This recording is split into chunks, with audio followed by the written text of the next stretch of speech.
Greetings everyone, this is Rob Sanders from Simplilearn, and today we're going to talk about keyword research. So what are we going to talk about when we talk about keyword research? We're going to talk about why we would do keyword research for SEO. We're going to talk about the types of keywords that we need to research. We're going to talk about some methodologies, best practices on how to do keyword research, some alternate suggestions. We're going to talk about keyword clustering, and then we're going to talk about some tools that you can use to do your keyword research. So let's start with the why we would do keyword research. So Jessie is planning to publish a blog of pizza recipes. So she was doing pizza recipes step by step, pizza recipes with sausage, homemade pizza toppings, pizza dough recipes, thin crust pizzas. She's doing a lot of different topics on pizza recipes. Well, what Jessie needs to do is understand what's going to drive traffic to these blog posts if she's writing about different topics around pizza recipes. So she's unsure how these blogs are going to drive traffic. So she really needs to understand that, hey, you need to choose the right keywords to drive traffic. So the question is, if you're writing a blog post about recipes with sausages, is pizza recipes with sausages or recipes for free the best keywords to use? Maybe, maybe not. So you need to take care in choosing the keywords to align with your content. So that's really the idea of why we would do keyword research. Because some of the issues with keywords that are poorly chosen are they could have low search volume. For example, you may choose a keyword that just a lot of people aren't using to search for. Or they can be highly competitive. So if you choose a keyword that's very broad or popular, it can be very competitive and take you a long time to be found for that keyword. Or you could just make the mistake of choosing a keyword that isn't aligned with your content. Or you can choose keywords but use them incorrectly with your content. So these are some of the issues that you can encounter if you just go about choosing keywords randomly without due diligence, without the proper research. So low search volume will lead to less traffic. High competition, you may not even rank at all. Okay, if somebody finds you for a keyword that's not relevant to the topic, they're just going to leave the page. And if you're not using the right keywords, or if you are using the right keywords and not using them correctly in the content, then your pages may not even be found in organic search. So you really have to take care in choosing the keywords. To me, that's the most important step with SEO is keyword research. So we're going to talk about the types of keyword research then. So we have short tail keywords and we have long tail keywords. So if you write a blog post about pizza recipes, well, what are you going to choose, a short tail or long tail? So let's talk about short tail keywords first. So short tail keywords are keywords that are usually 3 keywords in a phrase or shorter. In some cases, it may be 2 keywords in a phrase or shorter. So short tail keywords usually have high search volume, which likely means higher competition. But what it also means, it could be lower conversions. Because short tail keywords, like for example, pizza recipes, could be considered a short tail keyword. But maybe somebody's looking for homemade pizza recipes or pizza recipes from their favorite Italian restaurant. So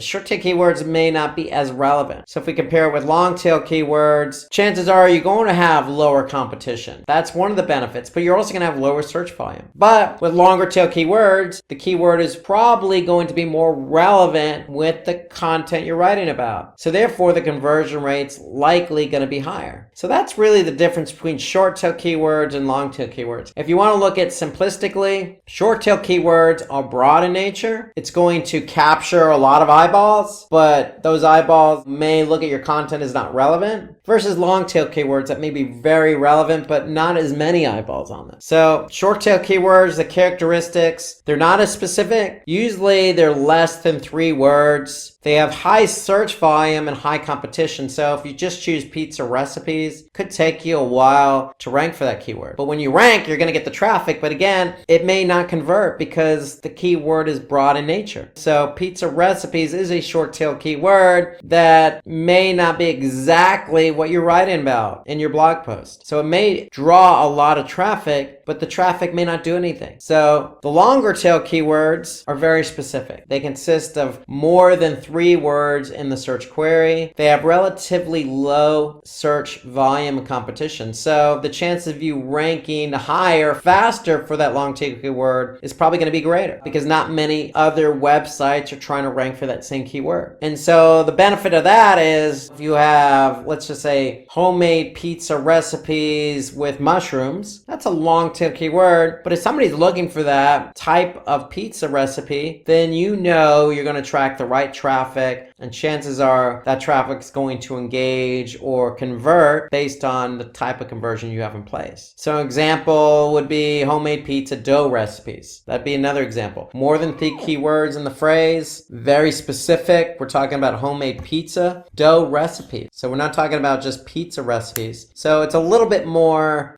specific in nature, longer tail. So these keywords are used for targeted pages, including blog posts. If you're writing a blog post specifically about pizza recipes with homemade dough, then this is the keyword you likely would want to use versus just pizza recipes. So let's look at an example between a short tail keyword and a long tail keyword. And to accentuate the differences, we're going to use Google's Keyword Planner tool. So Google's Keyword Planner tool is located in Google Ads, the Google Ads platform. And when you're in the Google Ads platform, you can simply click on Tools and then Keyword Planner. And so what Keyword Planner allows us to do is get a sense of the type of volume that a particular keyword has. So what Google's Keyword Planner does is they show you the average monthly searches. This is the average monthly search volume of a keyword over the past 12 months. And so in this example, we're going to choose pizza recipes and homemade pizza dough recipes. So one short tail and one long tail. So we enter those keywords in, we're going to click get results, and what Google's going to do is it's going to show us the volume of those keywords. So for pizza recipe, we could see the average monthly search volume is 33,100 for pizza recipe. So note that pizza recipe and pizza recipes are closely related keywords. And so what Google does is they consider that a close variance. So meaning if somebody types in pizza recipe, then they're also in Google's eyes looking for pizza recipes. So it's a close variance. And so for the keyword pizza recipe, which is short tail, we could see on average over the past 12 months, this keyword received 33,100 queries. And so if we hover over the graph, we could see basically the volume, the average volume per month. So here I could see for this particular keyword here, the volume per month is 33,100. And then I could see the actual volume over the past 12 months. And then for the long tail keyword, I can see homemade pizza dough recipe. Again, close variance, homemade pizza dough recipes. I can see over the past 12 months what the search volume is for this. On average, it's 2,400, but I could see here in December, the volume went up to 3,600. But for example, in May, it was 1,900. So it's going to fluctuate a bit over the past 12 months, but on average, it's about 2,400. So shorter tail, a lot of more volume. Longer tail, not as much volume, but nonetheless, there is volume here. And so these are the differences between a short tail and a longer tail. And so what Google's Keyword Planner also does is allow us to get a sense of what the competition is. And so here I can see the competition is low for both of these keywords. Fair enough. So we now know that if we want to optimize or choose the keyword homemade pizza dough recipe for our blog post, we know if we're ranked on page 1 of Google, even in the top spot, we can expect about 2,400 search queries for that keyword. Now, whether you get all 2,400 clicks for that keyword remains to be seen. Chances are you're not going to get all 2,400. You're going to get a lion's share of those clicks, but you're going to at least get some volume on it. So even the longer tail keywords have a lot of promise because there is some search volume here for this keyword. How to do a proper keyword research. So we looked at Google's Keyword Planner tool in Google Ads, and we typed in 2 keywords, and we were able to get a sense of what the average volume is. So we definitely want to choose keywords based on the following factors. We want to choose it based on search volume. Search volume is a good indicator of the potential traffic we can obtain. So again, for the keyword homemade pizza dough recipe, we know that it averages 2,400 a month in search volume, again, we may not get all 2,400, but we're going to get a lion's share of that. We also need to look at competition. And so Google's keyword planner gives us a high, medium, or low in terms of the competition. But if you're somebody who wants to get a better sense of what the competition is, and you should, because competition is a key component in choosing keywords. And so what I want to do is get a sense of how many people are actually optimizing for that keyword. So Google's keyword planner tool is going to give me a low, medium, high. Really what I want to do is get a better sense of that numerically. So what I can do is go into Google's search, and I could type in pizza recipes, and I could see there's about 1 billion results. That's a lot of results. However, that means that every potential web page out there on the internet that mentions pizza recipes is going to be included in this number here. And so I want to get a better sense of who's optimizing for pizza recipes. So I'm going to put in the all in title syntax. And so what that is going to ask Google to do is tell me all the websites that have pizza recipes, the keyword pizza recipes in the title tag. So if I do all in title, :, then pizza recipes, my result drops down to 336,000. So what that tells me is that there are 336,000 results with the keyword pizza recipes in the title tag. Now, if I want to focus in on my other keyword, if I choose my other keyword was a longer tail keyword, homemade pizza dough recipe. So if I type that keyword in, so homemade pizza dough recipe or recipes, remember close variants, and I just click enter or type the keyword in and hit my enter key, I'm going to get 35 million results. But again, is that really an indicator of the type of competition I have? No, because every listing that mentions homemade pizza dough recipes is going to be included in the search results. So I'm going to type in my all in title, :, and then I'm going to get a better sense of how many websites have the keyword homemade pizza dough recipes in the title tag. And I get 2,160 different results. So here I can see the first result in the title tag, homemade pizza dough recipe. Second one, homemade pizza dough recipe. So these are sites or web pages that have that keyword in the title tag. So now I have a numerical number to work with. And so the thing you have to understand about SEO, specifically about keyword research, is you need to do research on a few different keywords, not just one or two. So what we want to do is have a spreadsheet. The spreadsheet is going to contain keywords that we can potentially want to optimize for, choose as keywords to optimize for SEO. And so my recommendation is you come up with a theme first. So the theme for us in this exercise is pizza recipes. And so that's our theme. So we chose the keyword pizza recipes. So the close variance here is pizza recipe. What was the volume? Well, we know the volume was 33,100 for pizza recipe. So what are we going to do? We're going to put that number in our volume column. What was the competition? Well, if we go back and type in pizza recipes, it was 683,000. So I'm going to type in 683,000. What was our next keyword? Well, it was pizza or homemade pizza dough recipes.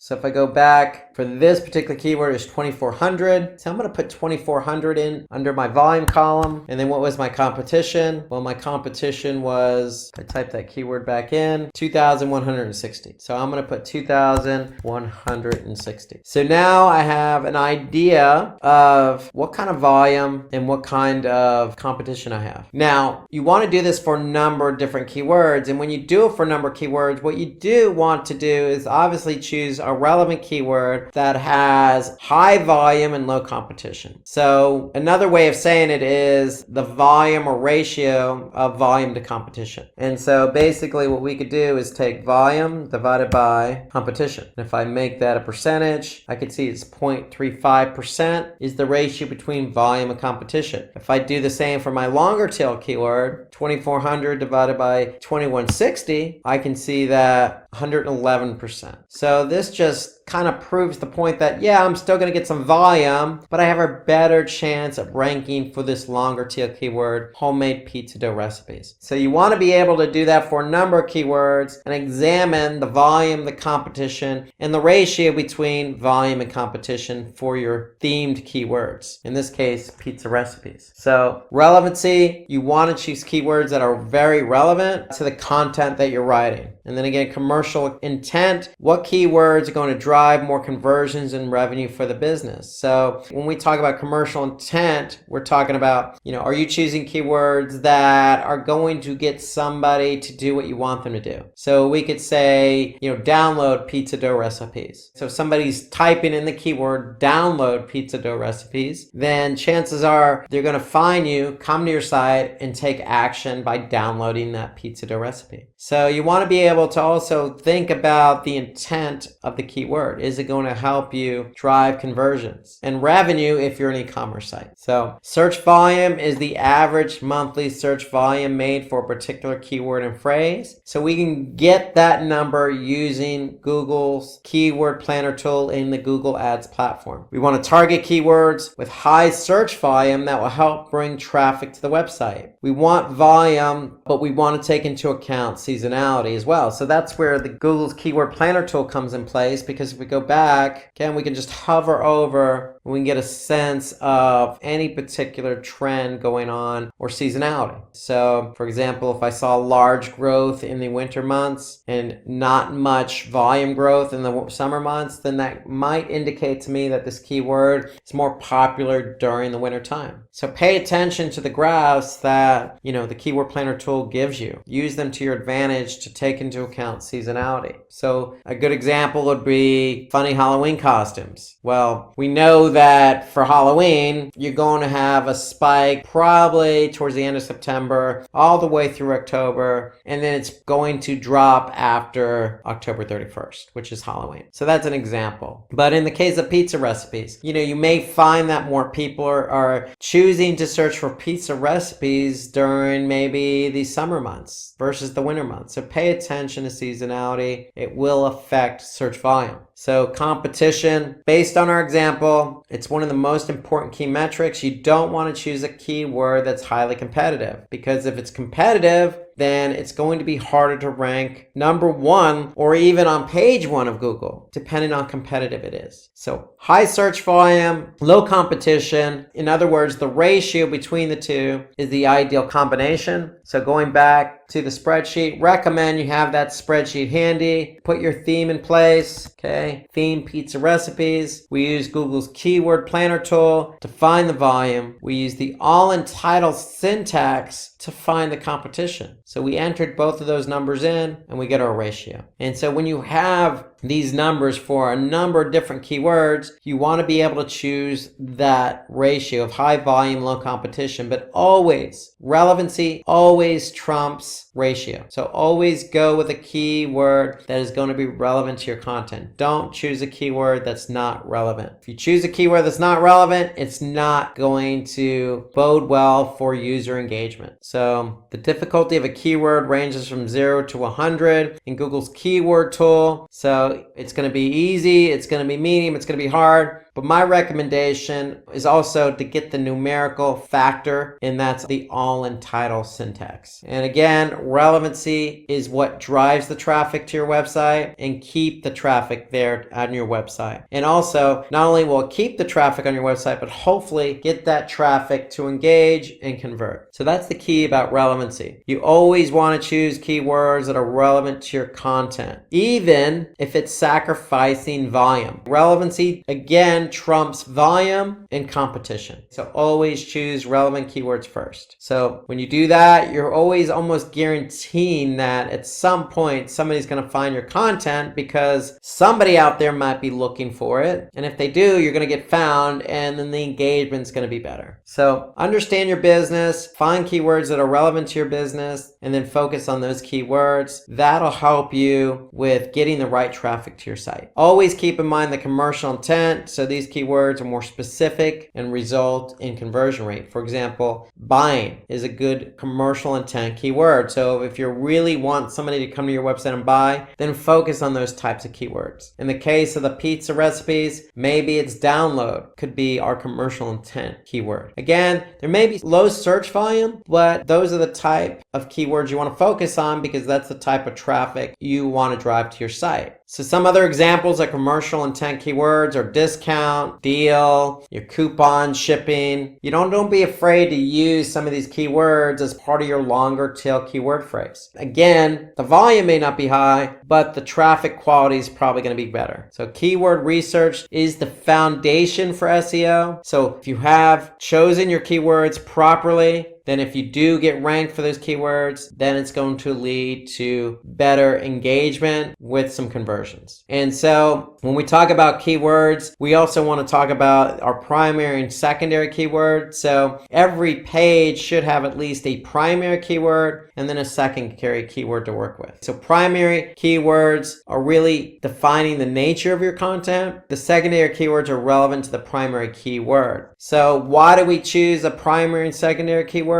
Because you may choose a keyword as a primary keyword that is relevant to the content, but may not necessarily rank very high or have a lot of volume. That secondary keyword is also relevant to the primary keyword, but also relevant to the content. And you may rank for that secondary keyword. So you always want to go with two keywords versus just one keyword. You want to give yourself a chance to rank for at least two different types of keywords of relevant nature. So for a web page, there can be several secondary keywords, but only one primary keyword. So your primary keyword is always going to be relevant to your content. Secondary keywords can be relevant to the keyword, and you may have multiple secondary keywords, but it's also going to be related to the content, and it gives you a better opportunity to be found between both the primary and secondary in search. Okay, so let's take a look at another example of how to use primary keywords and secondary keywords when choosing keywords. So if our primary keyword is healthy diet plan, remember healthy diet plan is directly related to the content, so that's what we're talking about. But these secondary keywords are also related to content and play off the primary keyword.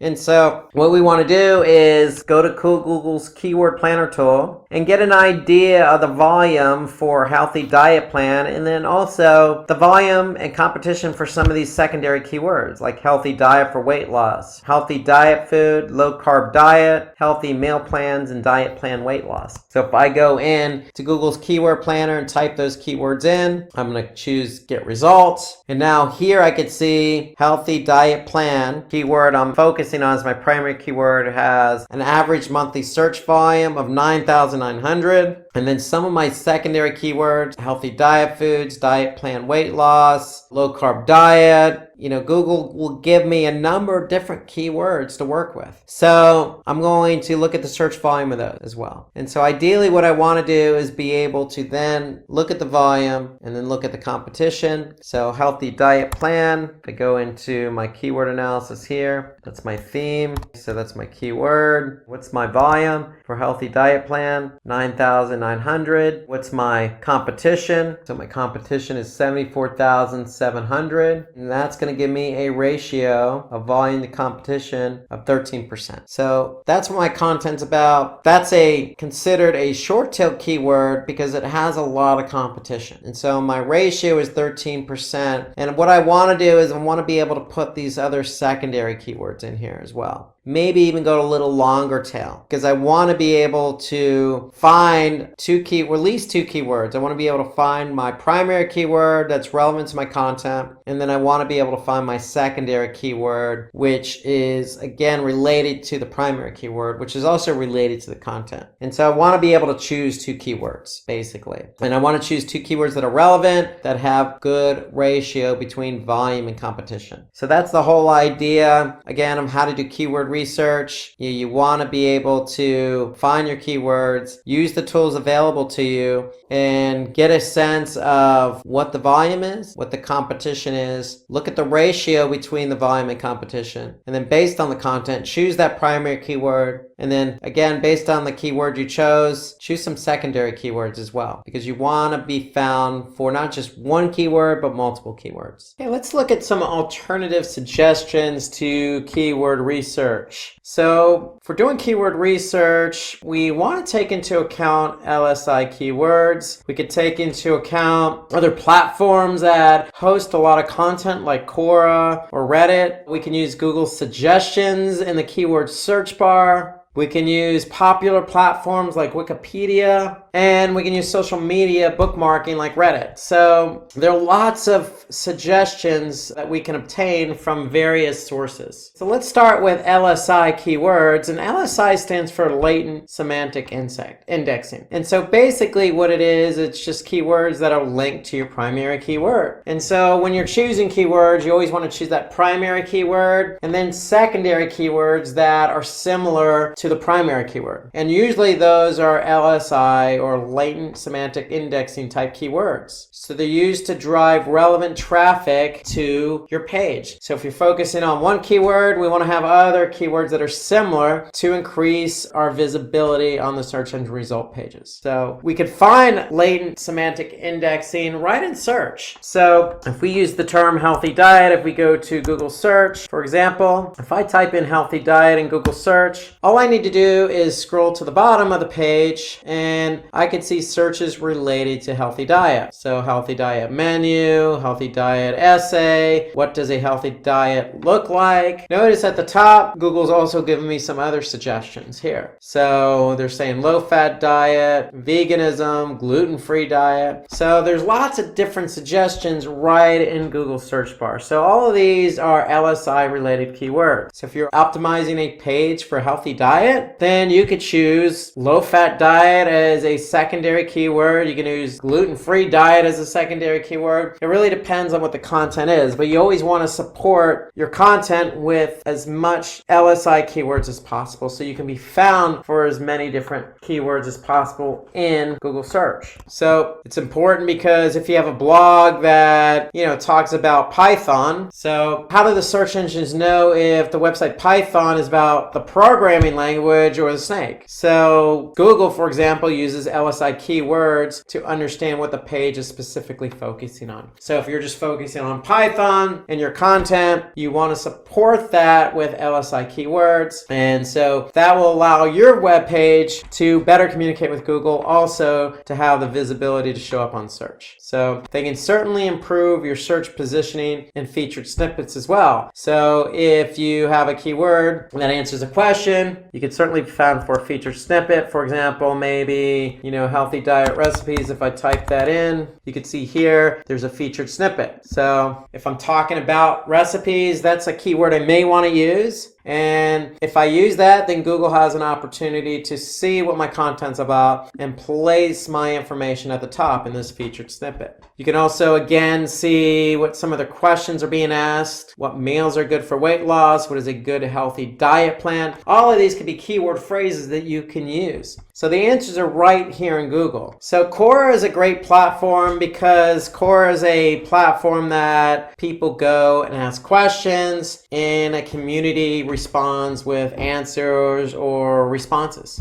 to that particular question or topic. And so the great thing about Quora is it's a good place for you to go to get some ideas about a specific topic. So if we're talking about healthy dieting, so we can find keywords with high search volume right in Quora. So the whole idea is you can look at, the top 5 questions for a specific topic, like healthy dieting, and find relevant keywords to healthy dieting. So if you just type in that particular keyword in Quora, you're going to probably get some responses to questions. or responses to somebody else's question. And so if we take a look at Quora, for example, so if I just type in healthy dieting, what I'm going to do is I'm going to get some responses to the topic healthy dieting. So what's the best diet for healthy living? What are the top 5 tips for a healthy diet habit? So all of these could be keyword phrases that you could take away with for your own content. And so the benefit here is you're getting kind of an idea of what's trending, what people are talking about, and if you use tips for a healthy diet habit, for example, and you optimize for that, well, again, that could turn around and bode well for you because you could be featured in Google as a featured snippet at the top here. You can also turn around and use LSI related keywords for healthy diet habits. And you can simply just look for those LSI keywords right in Google. Remember, at the bottom or at the top. If I scroll down, I could see some related LSI keywords at the bottom. So right in Google as well, you could see in the Google search bar that Google provides some LSI related keywords to your query. So if I go back here and type in healthy diet recipes, I can see here Google suggesting some other related keywords. Healthy diet menu, healthy diet for men, healthy diet foods, healthy diet for women. So these are all LSI related keywords that you can use to support your primary keyword and the content you're writing about. So we've talked about LSI keywords, where to find them. So they're found right here. They can be found at the top of Google, and they can be found at the bottom. You can also then go to Quora as well and get some ideas for the types of questions that are being asked. So if you ask a question and use that as your keyword phrase, then again, you have an opportunity of showing up for a featured snippet in Google just by doing some additional research within Google itself or on Quora. So according to Google, the autocomplete predictions are automatically generated by Google's algorithm without any human intervention. It's based on a number of factors, but the primary factor is how often past users have searched for a term. So Google collects all the keyword queries that somebody types in, and they're suggesting some of the most popular terms that people have typed in.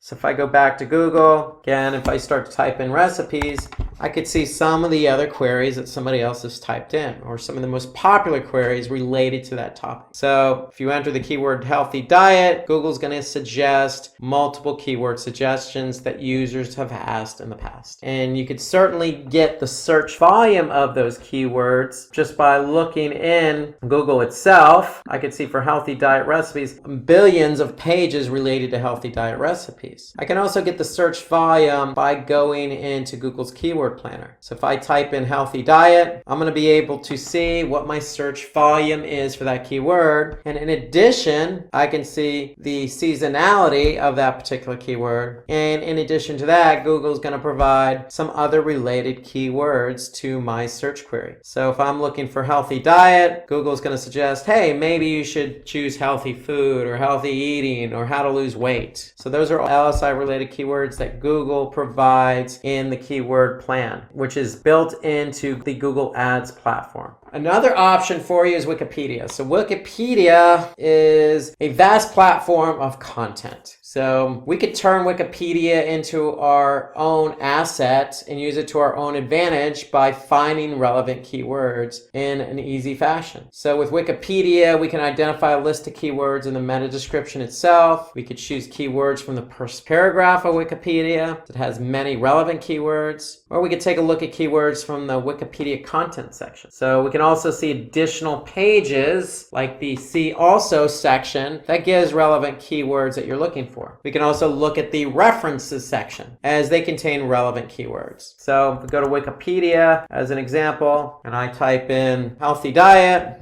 into Wikipedia, here I can get, just in the first paragraph alone, I can see some additional keywords that I might choose to use, like micronutrients. I never knew that micronutrients was related to healthy diet, but Wikipedia is providing some information about what micronutrients is. And maybe I can use that as a keyword, an LSI related keyword to my content. So if I scroll down, I get the See Also section. So it might give me some information, food information to consumers, for example, dietary guidelines. I can look at categories like dietetics and diets. I can also look at the references section, so I can also see what information was provided, like health effects of overweight and obesity. I can look at diet and physical activity. So all of these are related to my main keyword, healthy diet. So the answers are right in here on the platform. They're just all over the page. So Wikipedia has an abundance of information. You just need to know where to look. So again, with Wikipedia, you can look no further than the first paragraph. You can look no further than the See Also section, the references section, category section. There's lots of information right on the page itself to help you get ideas for keywords. So if you Google your keyword with Wikipedia term in the search query and get relevant keywords from the title tags in the SERP. So you can also do that as well. So if I type in healthy diet Wikipedia in search, I can also get some information here as well. So people also search for healthy food advantages or healthy food habits essay or information about healthy food. All of these are related to my keyword healthy diet. So again, another bit of information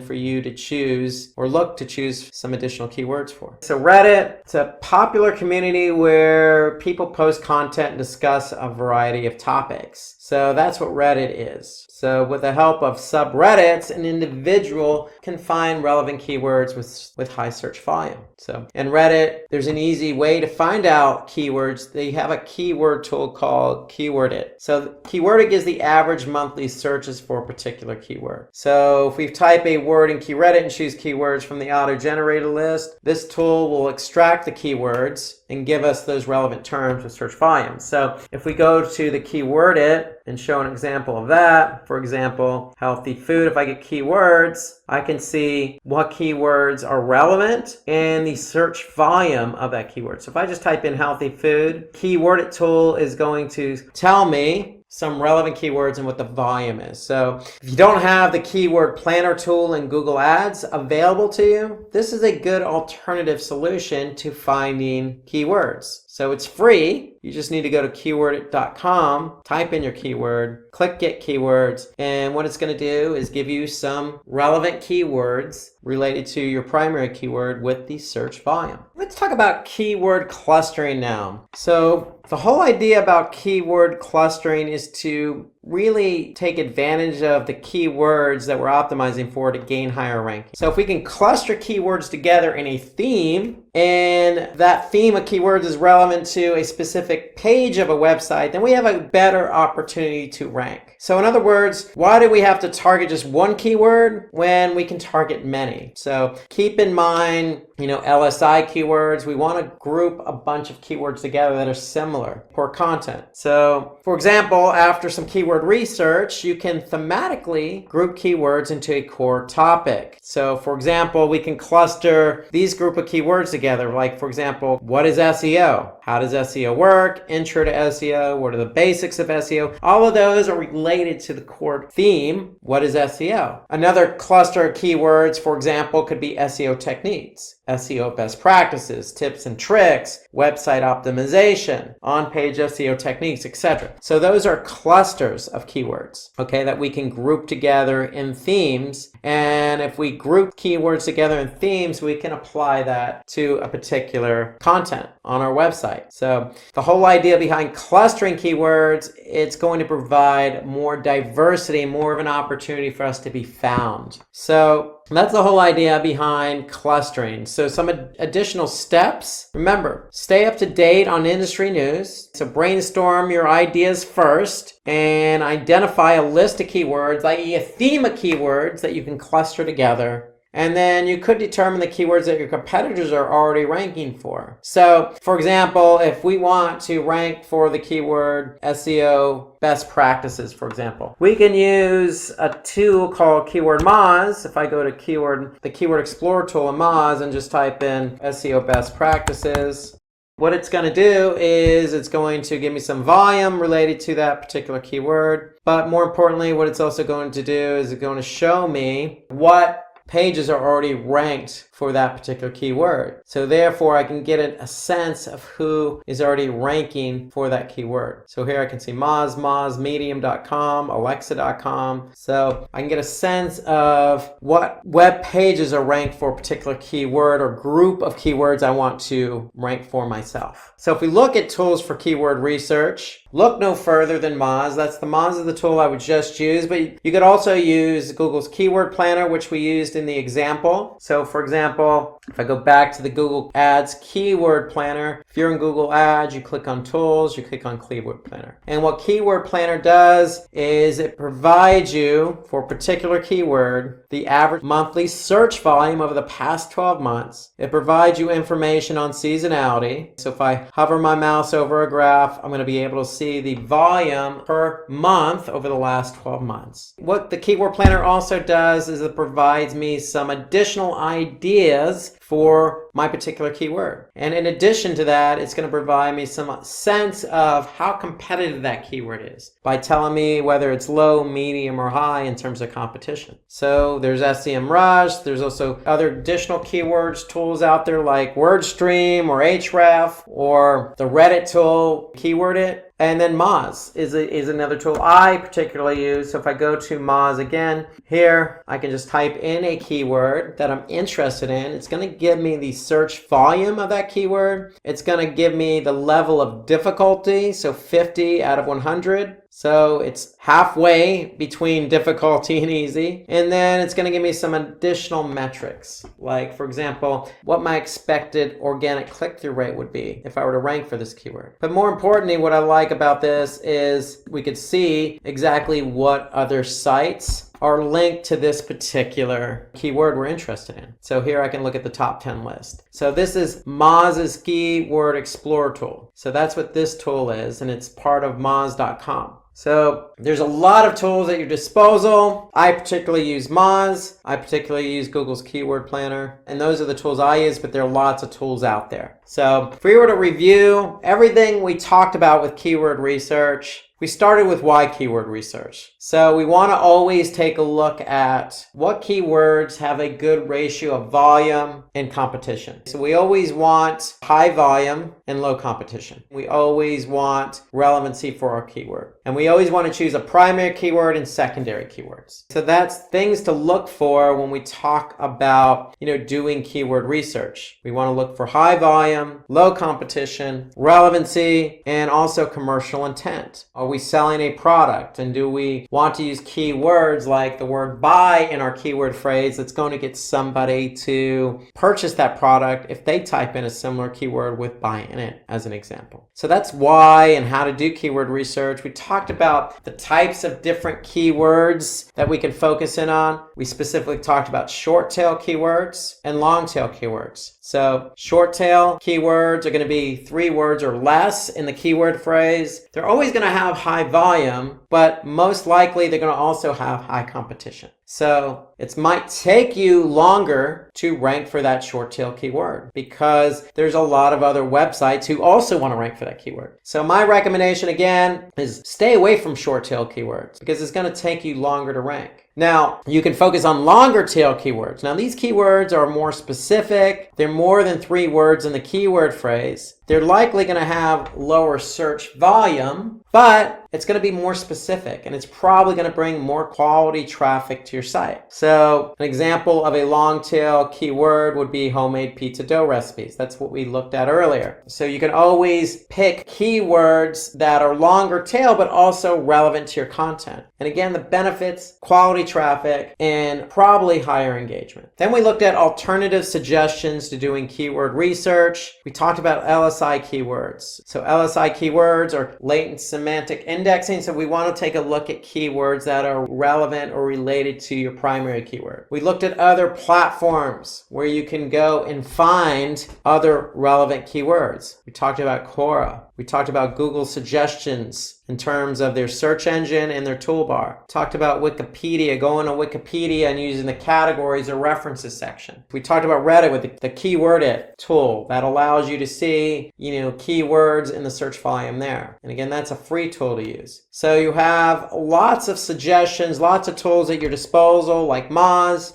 SEMrush. So there's no shortage of places you can go to find keywords. The key takeaways really is find keywords that are relevant, stick with longer tail, find supporting LSI related keywords. Choose your keywords wisely in terms of commercial intent, and then stay away from keywords that are highly competitive, because the more competition for a keyword, the longer it is going to take you to be found for that keyword. We then finished up with keyword clustering. So group your keywords together in a theme. So remember, if we cluster keywords together in a content theme, then likely it's going to be more relevant for the content. It's going to give us a better opportunity to be found for a variety of keywords. Definitely use the tools to your advantage. Some are free, some are not. My suggestion on using different tools is to try them out. See how the user interface works for you. See what kind of data that these different tools provide. Are they easy to use, and does it provide all the different information you're looking for? Like competition, or who else is ranking for a particular keyword, or the volume and some of the other metrics that you may need to do your keyword research. So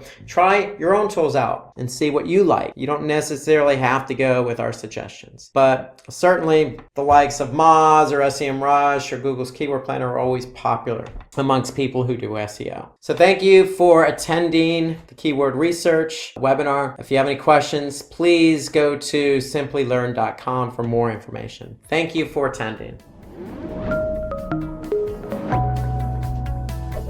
Hi there, if you like this video, subscribe to the Simplilearn YouTube channel and click here to watch similar videos. To nerd up and get certified, click here.